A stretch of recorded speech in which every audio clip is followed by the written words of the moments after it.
The forest was not silent. Explosions rumbled in the distance, and the glow of fires painted the night sky with streaks of red and orange. Birds had fled long ago, and the air was heavy with smoke and fear. Among the shadows, a human soldier moved quietly, his boots pressing carefully on the damp earth. He carried no flag, no banner, only his rifle and the weight of survival. His mission was simple: reach the extraction point. But nothing about this war was simple anymore. His name was Marcus, and he had fought through battlefields that stretched across worlds. He knew the sound of alien weapons, the way their beams scorched trees and tore through stone. Tonight he thought it would be the same. Just another fight, another scar. Yet deep inside, there was an uneasy pull, as if the forest itself whispered that something different waited for him. As he moved deeper into the woods, he heard a faint cry. It was not the roar of a beast or the crack of an enemy rifle. It was soft, trembling, almost swallowed by the rustling leaves. He froze, his instincts sharp. In war, hesitation killed, but so did ignoring the unexpected. He followed the sound, pushing past thick branches and kneeling by the roots of an ancient tree. There, curled in a cloak too large for her tiny frame, was a girl. Her skin glowed faintly green under the moonlight, and her pointed ears twitched as she tried to move. She was young, far too young to be anywhere near this battlefield. Her wide eyes shimmered with both pain and hope when they met his. Marcus lowered his weapon slowly. He had seen aliens before, many of them enemies, some allies, but never like this. She looked fragile, almost breakable, yet there was something in her stare that carried the weight of survival. She whispered, her voice shaking, but the words were clear enough for him to understand. "Please, human. My mom needs us." The soldier's heart tightened. He had expected to face warriors, monsters, traps, never this. A wounded child begging for help. He crouched down, extending a hand, and she clutched it with surprising strength despite her trembling body. Her fingers were cold, and he could feel how weak she was. "Where is she?" he asked softly, keeping his tone calm though. His chest burned with questions. The girl winced, pressing a small hand against her side where her cloak was damp with blood. She tilted her head toward the deeper part of the forest. "They took her. They hurt her. Please." Marcus scanned the trees. Every instinct screamed at him that it was dangerous. Enemy patrols could be anywhere. Helping her meant losing time, maybe losing his chance at escape. But when he looked back at her, at those pleading eyes that carried both innocence and desperation, the choice was already made. He lifted her gently, and she leaned against him, weak, but holding on with the last of her strength. He could feel how light she was, as if the forest itself might swallow her if he let go. The distant explosions grew louder. The war was moving closer, dragging chaos with it. Yet in this moment, holding her hand, Marcus felt something he had not felt in a long time, a reason, a purpose beyond orders and survival. He adjusted his grip on his weapon and glanced down at her. She was barely conscious now, her head resting against his chest. But even in her weakness, she whispered again, the words barely audible. "Don't let them take me too." Marcus tightened his hold, his eyes scanning the darkness ahead. Whatever waited in that forest, whatever dangers stood between him and her mother, he knew he would face them. For the first time in years, the war was no longer about victory or survival. It was about protecting this child who had placed her fragile trust in him. And so, he took his first step into the unknown, carrying her closer to a fate neither of them could yet see. Marcus moved fast through the trees while keeping his steps light. The girl's small fingers stayed around his glove as if it was a lifeline. The forest floor was soft with moss and damp leaves, and every sound felt louder than it should. He kept checking the shadows for movement. The war pushed closer with each distant blast, but the deeper he went, the more the noise turned into a low rumble behind them. He paused by a fallen log and set her gently against it. Her breathing was shallow and quick. He pulled a small field kit from his vest and cleaned the wound at her side with careful hands. She hissed from the sting but did not pull away. He fastened a sealant patch over the cut and wrapped it tight with a strip of cloth. Color returned to her cheeks, little by little. The glow in her eyes was faint but steady. "What is your name?" he asked while packing the kit. "Leary," she whispered. "My mom is Sarah. I'm Marcus. I will not leave you. Tell me where they took her." Leary lifted a trembling hand and pointed north. "The old routes. The ground hides tunnels there. They bring people inside and sell them. They call them buyers. Some wear black glass over their faces, some use marks on their necks to control others." Marcus had heard rumors of raiders moving behind battle lines. While armies fought, thieves took advantage. They grabbed locals for labor or ransom. It made his jaw tighten. He looked into Leary's eyes and saw no lie. The idea of a mother locked in some hole while her child bled alone made anger rise in him like heat. He helped Leary stand. She swayed, so he crouched and let her climb onto his back. She weighed almost nothing. He adjusted his rifle on a sling and started toward the direction she had given. The forest changed as they went. The trees grew thicker and taller. The air grew cooler. Small lights floated between branches like tiny stars. Leary touched one. It drifted away and left a trail of soft blue. "Forest sprites," she said. "They follow calm hearts." "Then we should give them a good reason to follow," Marcus said. The ground sloped upward to a ridge. From the top he scanned the valley below. There was a clearing with dark shapes and a faint green glow. He counted 3 metal pods, maybe drop shuttles or cages. He saw a chain of ground lights forming a path toward a mound of roots as big as a house. At first it looked like a natural hill, but he saw vents rising with steam and shapes moving near a hatch. Patrols walked the perimeter in twos with shock rifles and long blades. These were not soldiers. They moved with sloppy discipline, laughing too loud, kicking at bushes for fun. Raiders fit the description well. Marcus lowered behind a rock and spoke low. "How many tunnels?" 3 main, Leary said. "One goes down steep, one curves. One smells like smoke." "Where would they keep your mother?" "Not smoke. She coughs from bad air. They would not put her there. They will keep her where they hide the buyers." Marcus watched the patrol route. There was a blind spot on the east side where a fallen trunk created a shadow behind a generator. If he reached that spot, he could get close to the hatch without being seen, but he needed a distraction to pull eyes away. He looked at Leary. She was weak but alert. "Can you make light?" he asked. She nodded and held her palm open. A soft bead of white formed and hovered above her skin. "Only small," she said, "but I can call 2 or 3. Save it, we might need it inside. I have another idea." He searched his belt and found 2 signal pucks. He set one by the rock and tossed the other far downhill into thick brush. Then he took out a small knife and scratched the shell of each puck, exposing a contact. When he clicked his glove battery against the contact, the first puck buzzed and brought the second to life. 30 seconds later, a high howl echoed from the brush like a hunting beast. The sound bounced in layers, loud and angry. The patrol snapped alert. 2 raiders shouted and ran toward the noise. Another 2 followed, firing shots into the dark to show off. That left the east side with 1 guard near the generator.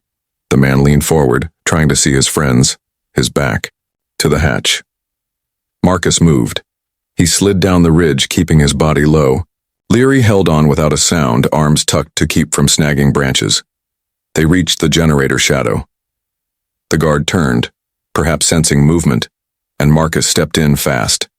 His hand covered the man's mouth. The other arm locked the neck. The struggle was short and quiet. He dragged the body behind the trunk and checked the area. No one looked this way. He reached the hatch. It was old metal with a round wheel in the center. A small panel beside it showed a simple code light, red for locked. Marcus listened. Faint voices came from inside, then the rasp of metal against stone, and the clank of boots on a ladder. "Leary," he whispered. "This opens with a code. Can you read their marks?" She slid from his back and pressed a small ear to the panel. Her fingers traced along the frame. They hide symbols under paint. 4 lines, I can feel them. He handed her a cloth. She rubbed the corner against the panel until faint shapes appeared. Triangles and dots arranged in a square. She nodded. They use this to count. The order is from the cold side to the warm side. Marcus felt the edge of the panel. The metal was colder on the left, warmer where the generator blew air. Cold to warm, left to right. He tapped 4 points in sequence. The red light turned green. Air hissed through the seams. Leary looked up at him with a spark of pride, and something like relief. "Stay close," he said. He turned the wheel slowly, raised the hatch, and led her into the dark below, where the smell of earth and fear grew stronger with each step. The tunnel swallowed them in darkness as soon as the hatch closed above. The only light came from faint strips fixed along the walls, some broken, some flickering. The air was heavy with damp earth, oil, and the faint smell of burned wires. Marcus kept his rifle raised, scanning every turn, every shadow. Leary held onto his sleeve, her steps unsteady but determined. The path sloped downward. The walls narrowed until Marcus had to angle his shoulders to pass. Voices echoed faintly ahead, sharp barks of alien tongues mixed with laughter that carried a cruel edge. He slowed his pace, pressing himself against the wall. A shadow moved at the far bend. One of the raiders came into view carrying a crate on his shoulder. His mask was cracked on one side, and he muttered curses as he dragged his boots along the stones. Marcus waited until the man was close, then moved with silent precision. He grabbed the raider's collar, slammed him into the wall, and cut off his breath with a chokehold. The man kicked once, twice, then slumped. Marcus lowered him slowly to the ground. Leary's eyes widened, but she said nothing. She understood. Silence was survival. He crouched by the body and checked the belt. A rusted keycard hung by a chain. Marcus pocketed it and took the man's knife as well. He wiped his gloves and signaled for Leary to follow. They pressed on, deeper into the tunnels. The corridor opened into a larger chamber where the ceiling rose high enough to vanish in shadow. The floor was lined with cages made of steel and mesh. Inside them, figures huddled, some alien, some human, all broken and weary. Their faces turned when Marcus and Leary entered, eyes wide, lips pressed tight to avoid drawing attention. At the far end of the chamber stood a platform with 2 raiders leaning against railings, laughing as they tossed dice. A single bright lamp hung over them, casting sharp shadows across the prisoners. Marcus's gaze searched every cage. Leary pulled at his sleeve and pointed to one in the middle row. Behind the bars sat a woman with the same green skin and long hair, though streaked with silver. Her face was pale, and her shoulders slumped as if her strength had nearly left her. But when she lifted her head and saw Leary, her eyes widened, and a faint glow returned to them. "Mom," Leary whispered, too soft for the guards to hear. Marcus studied the patrol pattern. The 2 raiders stayed near the platform. Another walked between the cages, tapping the bars with his blade as if to remind the captives of their chains. That one carried a key ring at his belt. Marcus leaned close to Leary. "Stay here. Do not move until I say." Her small hand gripped his arm, but she nodded. She crouched behind a stack of broken crates, her eyes locked on her mother. Marcus slid into the shadows and moved along the edge of the chamber. Every step was measured. His boots barely touched the ground. He waited for the patrolling raider to turn his back, then stepped behind him, his arm looped tight, pulling the man into silence while his free hand took the ring of keys. He lowered the body gently and dragged it into the dark before the other guards could notice. With the keys in hand, Marcus returned to Leary. He held a finger to his lips and nodded toward her mother's cage. The girl's eyes glistened with hope she could not hide. He waited for the 2 guards to laugh louder at their dice game, then crept to the cage. He slid a key into the lock. It turned with a faint click. The door creaked as it opened, and Sarah stirred. Her lips parted in disbelief when she saw Marcus, but her gaze quickly shifted to her daughter. Leary ran forward and wrapped her arms around her mother's waist. Tears streaked her cheeks, and the woman's weak arms pulled her child close. For a moment the war and the noise faded, but Marcus's instincts sharpened again. The 2 raiders had stopped laughing. One had noticed the missing patrolman. They stood up, scanning the chamber. Their hands gripped their weapons. Marcus raised his rifle. The reunion was short-lived. The fight was about to begin. The moment of peace shattered as the two raiders at the platform shouted, their voices echoing through the chamber. They grabbed their rifles and scanned the cages, suspicion heavy in their stance. Prisoners shrank back into shadows, holding their breath. Marcus pushed Leary and her mother behind the bars again, pressing a finger to his lips. He raised his rifle and waited. The first raider moved down the stairs, his boots thudding against the metal steps. The second followed close, eyes darting across the cages. "One of them's missing," one growled, pointing at the empty patrol route. They spread out, their weapons raised. Marcus slid deeper into the shadows, letting the dim, flickering lamps hide his movement. He crouched low, rifle steady, waiting for the perfect angle. When the first raider passed too close, Marcus fired a short burst. The man dropped instantly, armor sparking from the shots. The second raider spun, firing wildly, bolts tearing through cages. Prisoners screamed, ducking for cover. Marcus moved fast, circling wide. The raider advanced, weapons sweeping side to side.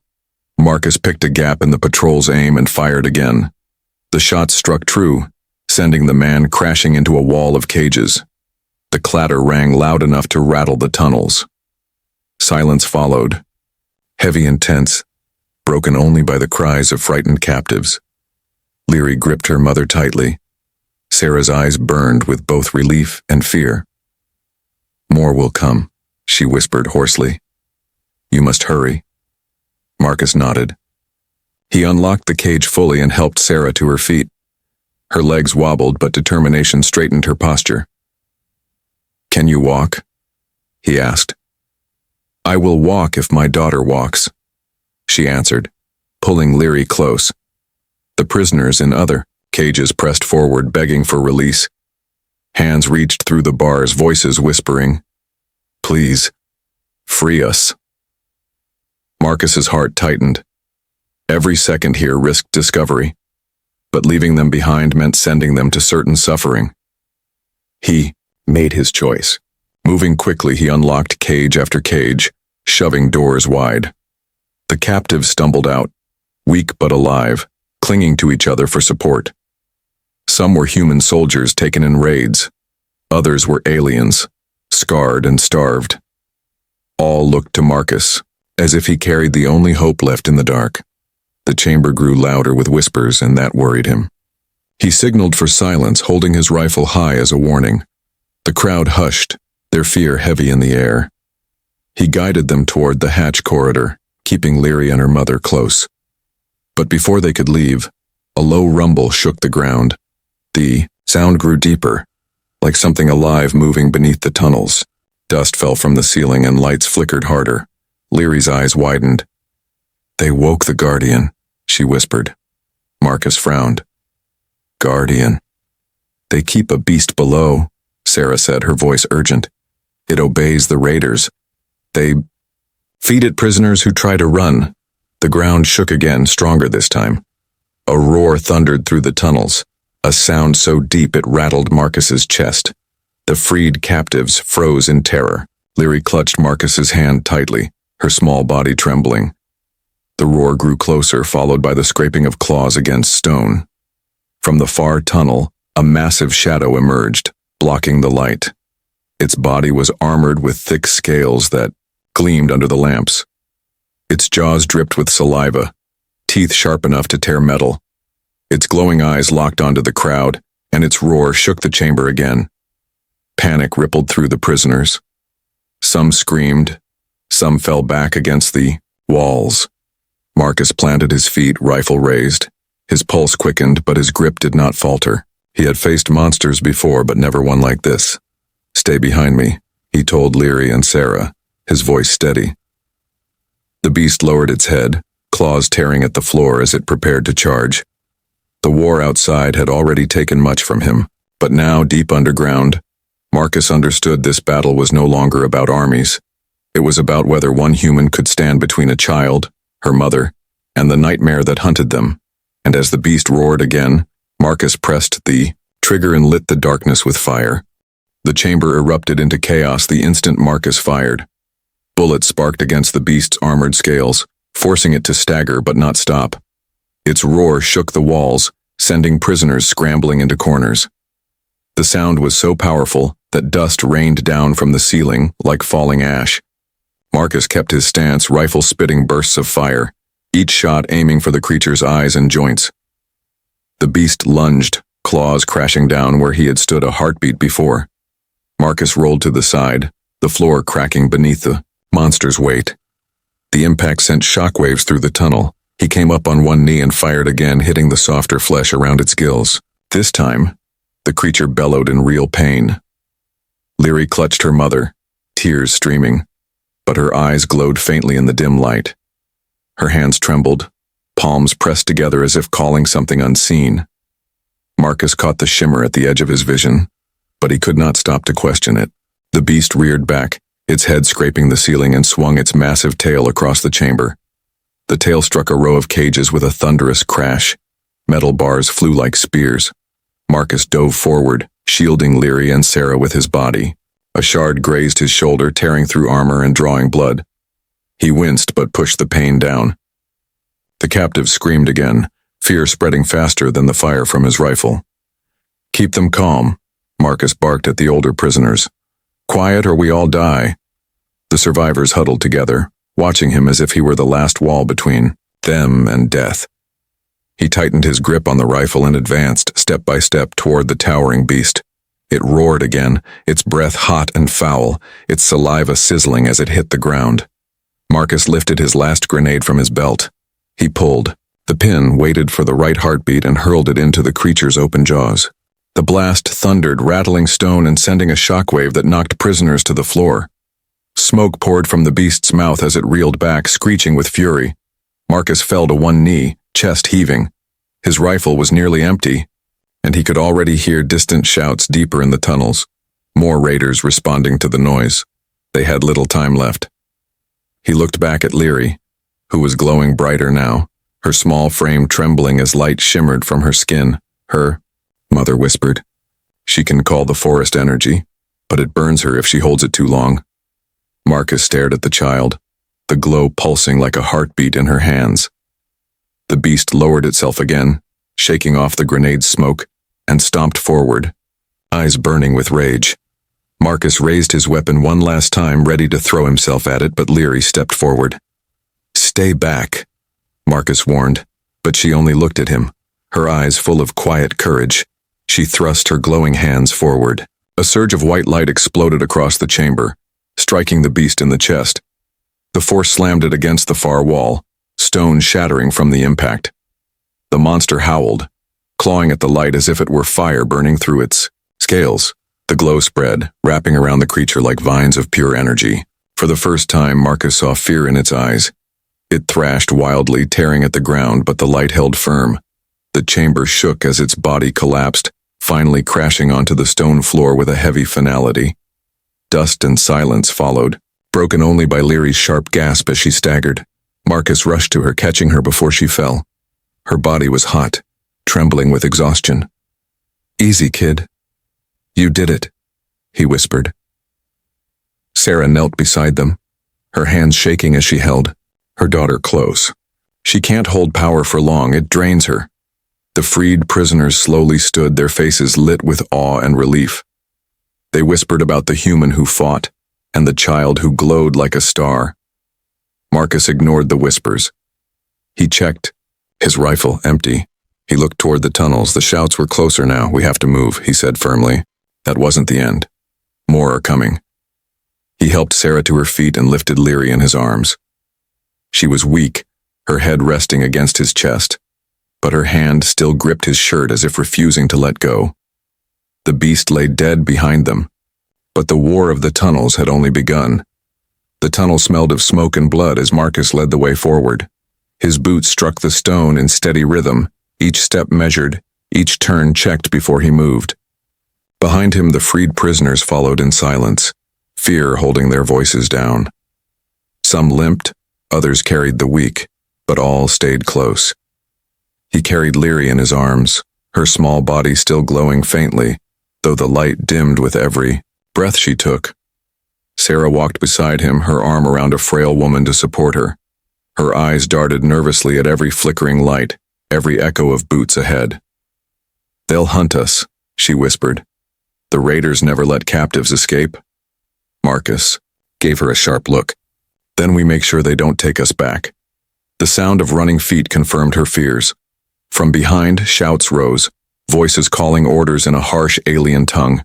The prisoners froze, panic rising again. Marcus gestured for them to press against the walls. He placed Leary carefully into her mother's arms and turned, rifle ready, though he knew the magazine was nearly empty. 3 raiders appeared at the bend, weapons raised. Marcus fired first, the barrel flashing in the dark. 2 raiders fell, the third ducking behind a crate. Marcus dove behind a stone column as bolts of plasma struck sparks around him. The captives screamed and crouched low. Sarah pressed Leary close, whispering softly to calm her. Leary opened her tired eyes and saw Marcus pinned down. Her lips trembled. She raised a faint hand, a small spark of light forming in her palm. "Not yet," Sarah pleaded, holding her daughter's hand down. "You'll burn yourself again."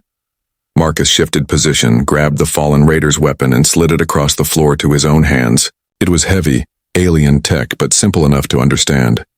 He squeezed the trigger and a bolt of green light struck the crate, sending the last raider flying into the wall. Smoke curled upward, leaving silence behind. The prisoners exhaled in shaky relief. Marcus picked up the weapon and slung it across his back with a grunt. "Move. They'll send more." They pressed deeper into the tunnels, the air growing hotter and filled with the metallic tang of machines. Soon they reached a large cavern lit by hanging lamps. Pipes ran along the ceiling, dripping steam. A massive door of reinforced steel blocked the far end. Marcus studied it quickly. A guard post once stood here, but it was empty. "Exits beyond this door," he muttered. "They'll have a lift or a surface tunnel." He tried the panel. Dead. The power had been cut. He clenched his jaw. Time was slipping through their fingers. Leary stirred weakly in her mother's arms. "I can open it," she whispered. Marcus crouched, meeting her gaze. Her face was pale, her glow faint, but her eyes were steady. "It will hurt you," he said quietly. She nodded. "But if we stay, they'll take us again." Sarah's eyes filled with tears, torn between fear for her daughter and the need to escape. At last she whispered, "Do it, my light." Marcus guided Leary to the panel. She touched it gently with both hands. Her glow brightened, filling the room with pale white light. The metal groaned as circuits inside sparked alive. Lines of energy crawled across the door, glowing brighter and brighter until the locking bolts clicked. The heavy slab shuddered and rolled aside, revealing a tunnel sloping upward. The prisoners gasped, some crying softly at the sight of freedom so close. Leary staggered back into her mother's arms, her strength drained again. Marcus touched her hair gently. "You're stronger than all of us," he said. But before they could move, a horn sounded from the depths of the tunnels. It was long, deep, and full of rage. Boots thundered behind them, louder this time, more organized. The raiders were coming. In force. Marcus raised the alien weapon, his eyes narrowing. He turned to the weary faces of the prisoners. "Up the tunnel, now. Don't stop until you see the sky." Sarah clutched Leary and nodded. The crowd surged forward, dragging each other toward the slope. Marcus stayed at the rear, his back to them, his eyes fixed on the dark corridor behind. He knew what was coming, and he knew he would have to stand again. The horn sounded once more, closer now. The next battle was moments away. The tunnel shook with the thunder of boots as the raiders closed in. Their voices grew louder, cruel shouts echoing against the stone walls. The freed prisoners hurried up the slope, stumbling but refusing to stop. Sarah carried Leary close to her chest, whispering encouragement with every step. Marcus stayed behind, planting his feet at the base of the incline, weapon raised. He was the wall between survival and capture. The first wave of raiders came into sight, their black masks, glowing faintly under the tunnel lamps. They carried rifles, blades, and chains meant for dragging slaves back to cages. Marcus aimed the alien rifle and fired. Green bolts tore through the front line, dropping 2 instantly. The others ducked, returning fire that lit the tunnel in.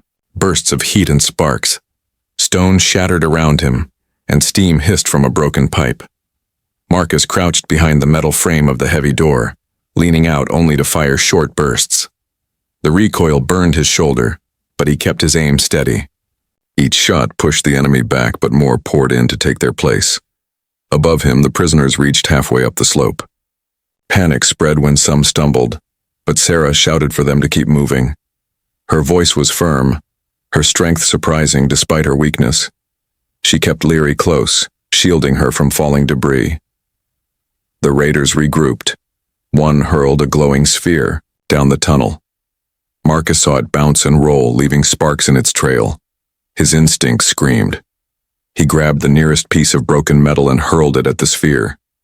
The impact detonated it early, sending fire across the floor but sparing the slope. Heat licked his armor, scorching the paint, but he stayed on his feet. He fired again, bolts of green tearing through the smoke. 2 more raiders fell, but the rest charged, roaring as they raised their blades. Marcus slung the rifle across his back and drew his combat knife. The clash became close, raw, and brutal. The first raider swung. Marcus ducked, drove the knife under the ribs, and shoved the body aside. The second came fast, blade high. But Marcus grabbed the man's wrist, twisted until bone cracked, and slammed his head into the wall. The third raider tackled him, both crashing to the floor. The alien's teeth snapped inches from Marcus's throat, foul breath burning his nose. He slammed his elbow down, grabbed the alien rifle from his back, and fired point blank. The tunnel shook with the blast, and the body went limp. Blood spattered his armor, but Marcus rose again, chest heaving. The raiders hesitated, wary of his fury. For a moment, silence stretched. Then another horn echoed through the tunnels. Louder, deeper. Reinforcements. Marcus glanced up the slope. The last of the prisoners were almost at the top, Sarah guiding them with fierce determination. Leary's faint glow shimmered weakly in her arms, her eyes half open, but fixed on Marcus. She reached out a trembling hand as if calling him to follow. He nodded once, a silent promise, then turned back to the enemy. He could not let them chase the captives. Not yet. The raiders roared and charged again. Marcus planted himself in the narrowest part of the tunnel, forcing them to come at him one by one. His knife flashed, his stolen rifle burned, his fists broke bone and armor alike. He was not just fighting for himself anymore. He was fighting for every prisoner who had suffered in these cages. One by one, bodies fell around him, but his muscles ached. His breaths came ragged, and his ammo ran low. He stumbled once, blood dripping from a cut across his temple. Still, he fought on, each strike fueled by the image of Leary clutching his hand in the forest, whispering for her mother. Finally, when his arms threatened to give out, a hand touched his shoulder. It was Sarah, her eyes blazing with strength she had not shown before. Behind her, 2 of the freed prisoners held stolen weapons ready to fight. "You cannot hold this alone," she said firmly. Marcus wiped blood from his brow, gave a grim smile, and nodded. Side by side, human and alien raised their weapons as the next wave of raiders stormed the tunnel. The fight for freedom was no longer his alone. It had become theirs together. The tunnel became a storm of fire and steel as Marcus, Sarah, and the freed prisoners fought side by side. The narrow walls amplified every blast, every cry, every clash of blades. Sparks lit the air as plasma bolts struck stone, and the smell of scorched rock mixed with the iron tang of blood. Marcus fought with a grim focus, his knife and rifle moving as extensions of his will. Beside him, Sarah moved with surprising grace, wielding a blade taken from a fallen raider. She fought not like a soldier, but like a mother whose child had been threatened. The prisoners followed her lead. Some were weak and untrained, but desperation gave them strength. A human soldier among them fired with calm precision, covering the wounded. An alien with 4 arms tore weapons from fallen raiders and passed them to others. Together they formed a shield around the narrow slope, slowing the enemy's advance with every breath they had left. Marcus shouted above the roar of battle. "Keep moving! Don't let them pin us here!" Step by step they pulled back up the slope, retreating but not breaking. The raiders pressed hard, their numbers growing with each wave. Horns blared again, deeper this time, a sound that promised more reinforcements. The walls shook as if the entire tunnel system was alive with rage. At the top of the incline, a faint draft of cool air rushed against Marcus's face. The scent of pine and smoke mixed together. It was the outside world, so close he could almost taste it. Hope surged in his chest and he called out to the survivors. "The surface is near, push harder!" Sarah stumbled, her blade slick with blood, but Marcus caught her elbow and hauled her upright. Leary stirred in her arms, her small glow flickering back to life. Her weak voice carried through the chaos. "Don't stop. The sky is waiting." The word struck the prisoners like a spark in dry wood. Their eyes lit with new fire, and they surged forward with a strength born of desperation. The slope narrowed further, forcing the raiders into single file. Marcus seized the chance, blasting the lead warrior and sending the rest stumbling back.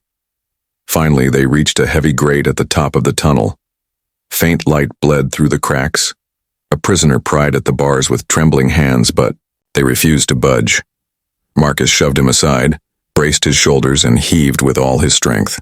The metal groaned, screeched, then snapped free, crashing outward into the open night. Cold air flooded the tunnel. The freed captives poured, out first gasping at the stars above them. Some fell to their knees weeping. Others collapsed in the grass, too tired to move. Sarah carried Leary close, her eyes wide as she saw the moon for the first time in weeks. Marcus climbed out last, dragging himself into the open as plasma bolts exploded around the tunnel mouth. The raiders were not giving up. Dark figures surged up the slope, their horns blaring into the night. Marcus grabbed a fallen tree trunk and shoved it across the opening, jamming the grate back into place. It would not hold long, but it would buy them minutes. He turned to the group. Their faces were pale, bodies broken, but their eyes held fire again. They had tasted freedom. Marcus pointed toward the forest. "We move fast. We stay quiet. If we reach the river, we can lose them." Sarah touched his arm, her grip strong despite her exhaustion. "You gave us hope when we had none," she said softly.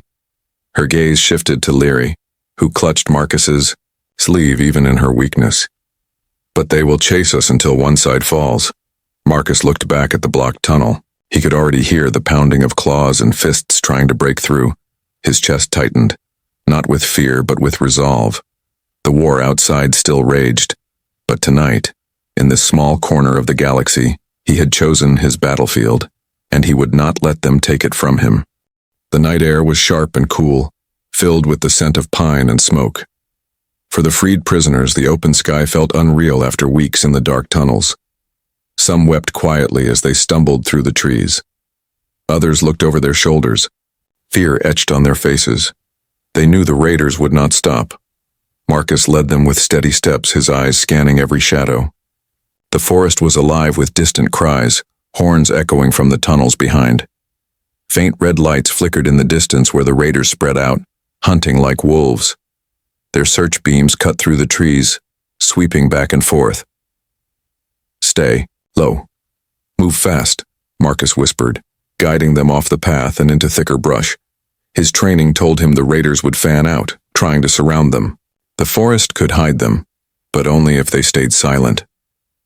Sarah walked close, carrying Leary in her arms. The girl stirred weakly, her glow faint as a candle flame. She opened her eyes and whispered, "They're coming. Too many." Marcus glanced at her. Even half-conscious, the child seemed to sense more than his eyes could see. He gave her a small nod. "Then we stay ahead of them."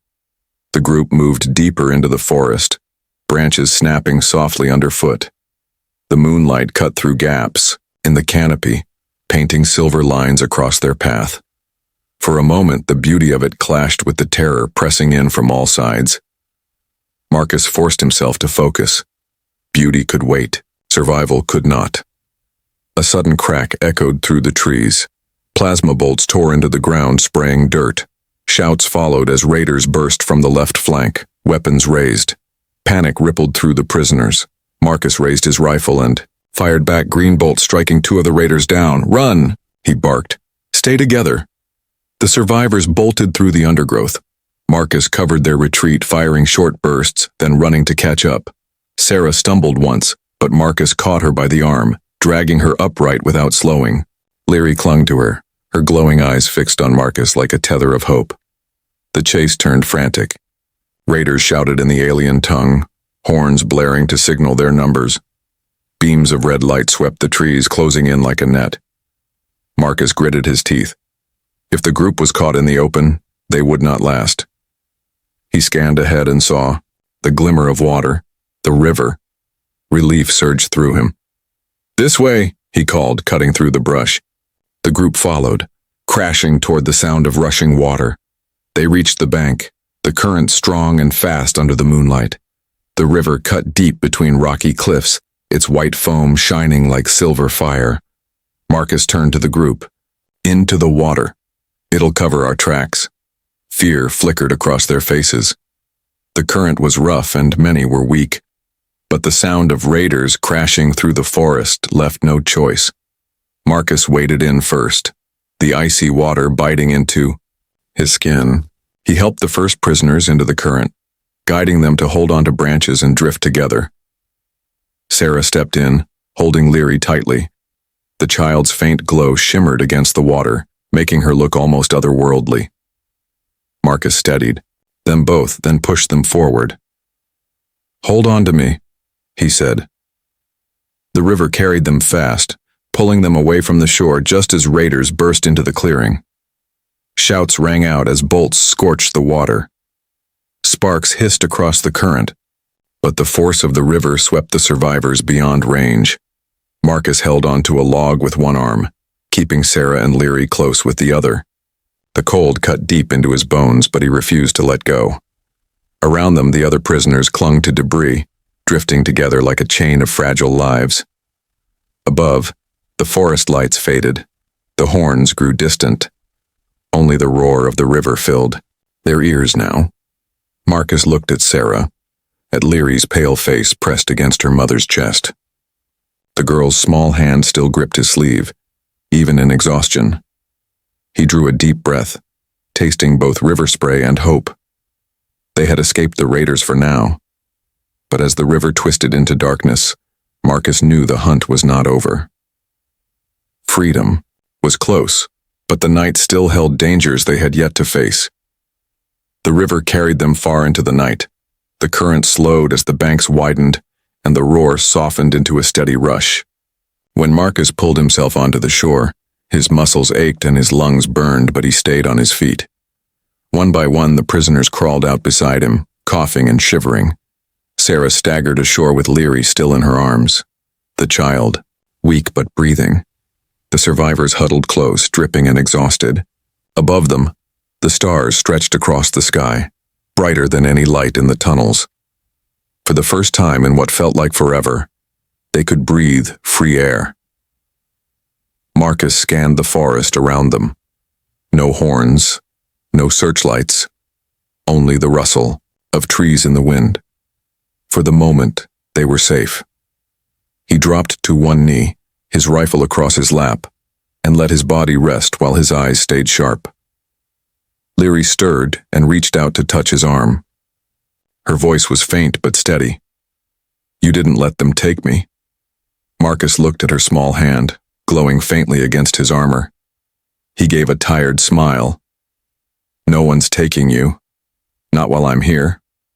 Her mother knelt beside him, her expression filled with both gratitude and wonder. "You could have left us," Sarah said softly, "but you chose to fight for strangers." "They weren't strangers," Marcus replied. He looked at the group of prisoners, at their faces turned to the stars. They just needed someone to stand up for them. That's what humans do.